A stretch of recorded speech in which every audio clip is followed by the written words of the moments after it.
Ahlak.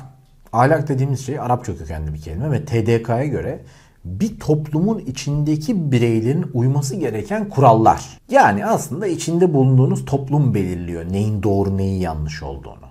Basit bir örnek, çok basit bir örnek vereceğim. Arabistan'a gittiğiniz zaman iki erkeğin şöyle ellerini birbirinin parmak aralarına geçirerek yürüdüğünü görürsünüz. Bu arkadaşlığın göstergesidir.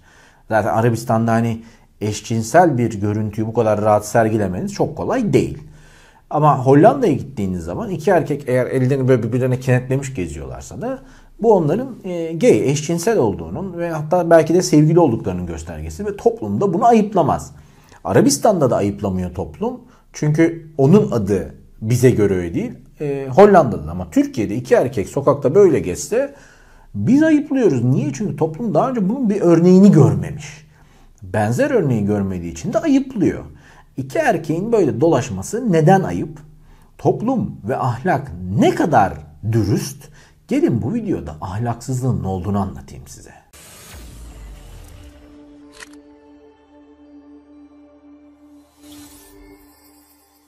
Hoş geldiniz. Ahlak neyi denetler? Ahlak neyi düzenler? Ahlak nedir? Şöyle basit bir örnek verelim. Bir kadını düşünün. Bir kadın sokakta yürüyor. Şimdi böyle bir tanımlama yaptığım zaman böyle bir figürü sizin gözünüze canlandığı zaman ne düşünürsünüz? Bir kadın yürüyor. Acaba pantolonlu mu, etekli mi, mini etekli mi, topuklu ayakkabı var mı? Hangi saatte yürüyor? Çünkü ahlak konusunun ikinci ilgilendiği şey ise birincisi kim, ikincisi nerede, üçüncüsü ne zaman? Çünkü doğru olup ya da yanlış olmasını bu belirliyor. İşte Arabistan'da iki erkek dediğim zamanla konum Hollanda'da, Türkiye'de değişiyor. Kadın eğer ki gece vakti mini etekle Taksim'in arka sokaklarında ya da falanca Konya'nın bilmem neresinde yürüyorsa bu tabii bu illi yerleri ve lokasyonları şu an atıyorum. Ne olur kimse alınmasın. Bazı erkekler için hafif meşreptir. Bazı erkekler için normaldir. Bazı erkekler için laf atılması gerekilendir. Bazı erkekler için taciz edilmelidir. Hatta mahkemede tecavüz etse mahkemede o saatte orada ne işi vardı derler. Dolayısıyla ahlak olayı saate, yere göre ve kişiye göre çok değişiyor. Şimdi şu an ekranda gördüğünüz mini eteklerden hangisi sizce ahlaksızlığın başlangıcıdır? Hangi seviyede ahlaksızlık başlıyor? Hangi seviyeden sonra laf atılması çok doğal?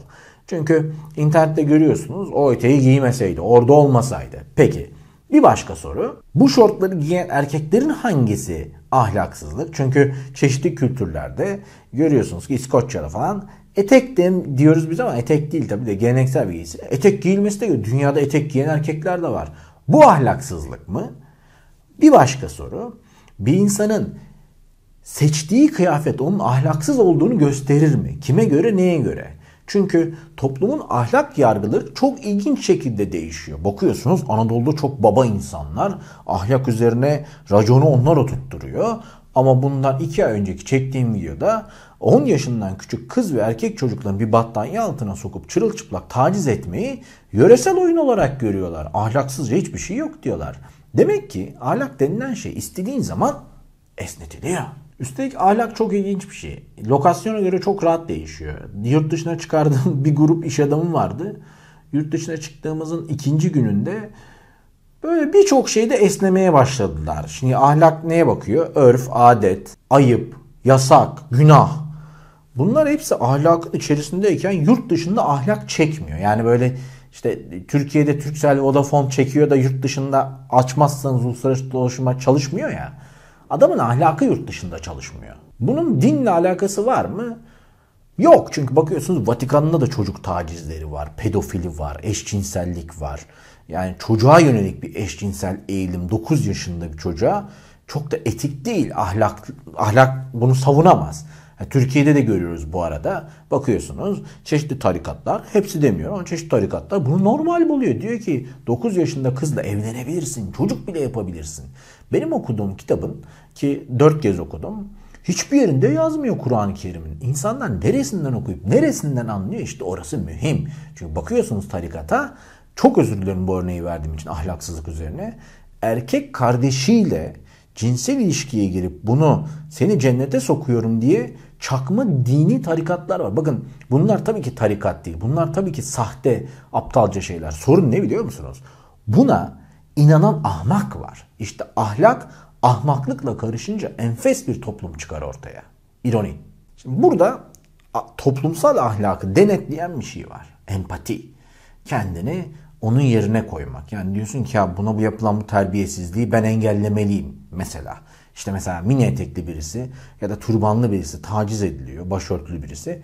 Senin oraya toplum ahlakına uygun olarak engel olman gerekiyor. Olmuyorsun. Neden? Çünkü Arjantin toplumundan olan bazı şeyler anlatayım size. Kendini telkin ediyor. Diyor ki şu parayı zimmetime geçirsem diyor ne olur ki diyor. Ne var zaten bu para falanca yere gidecek, kaybolacak. Ya da ya şu işi tanıdığıma vereyim. Kendini rahatlatıyor. Buna duygusal aklama diyoruz. Para aklama gibi.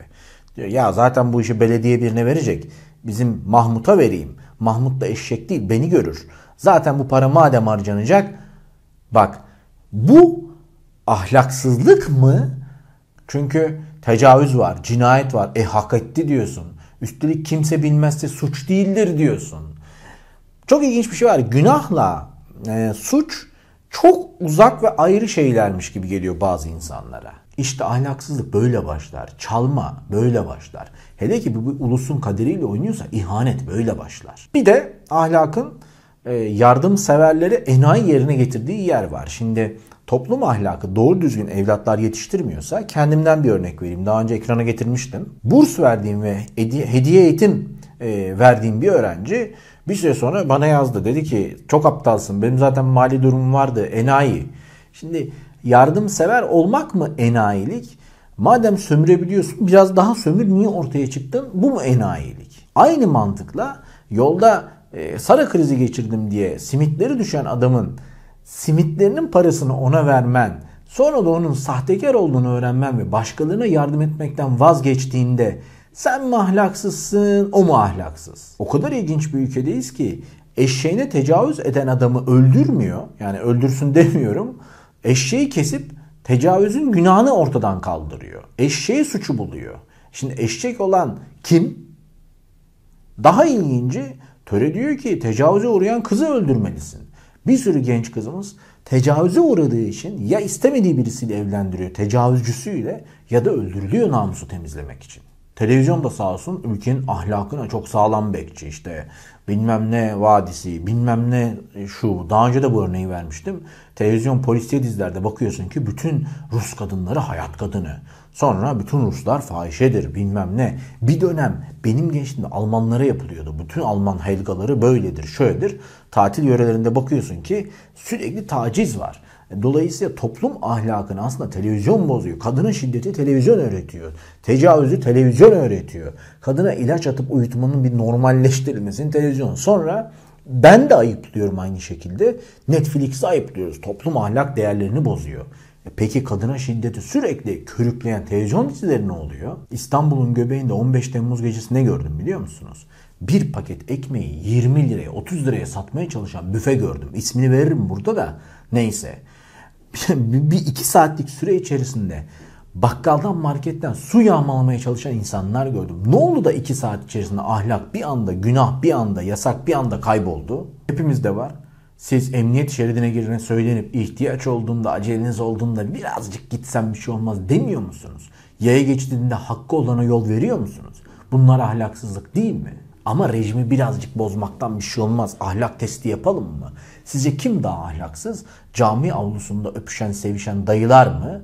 1,3 milyar TL'yi Anka Park'a gömen kişi mi daha ahlaksız? 120 bin insanı kandan sorunum var, kan kanseriyim diye kanlarını dolandırıp Almanya'ya satan kansız mı daha ahlaksız?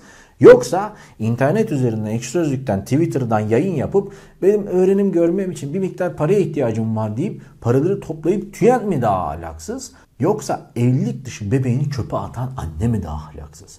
Bu anneyi bu hale getiren toplum mu daha ahlaksız? Kim daha ahlaksız? Bu insanları kendi içerisinde kamufle eden toplum mu daha ahlaksız?